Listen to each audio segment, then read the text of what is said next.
dear colleagues designate. Vážená pani predsednička, rezignovaní komisári, táto komisia prichádza v čase veľkých víziev.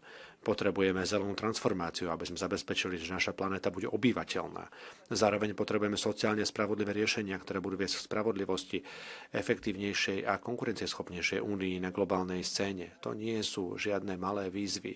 A Európania sa na vás pozerajú, či to dokážete zabezpečiť. A zároveň musíte zaručiť, aby Európa bola bezpečná, istá, aby dokázala obstáť voči tým, ktorí ohrozujú naše hodnoty alebo nás chcú rozdeliť. My všetci chceme mier. Mier a nie vzdanie sa agresorovi, nie vzdať sa našich slobôd a hodnôt.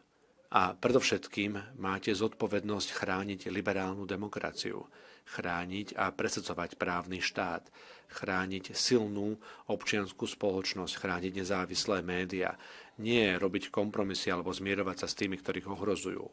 Pretože takto môžeme za okamih našu demokraciu stratiť. Vážené kolegium komisárov, tá práca pred vami je masívna. Sme pripravení s vami pracovať a zároveň vás brať na kontrolu a teda aj kontrolovať, či ste dodržali vaše záväzky.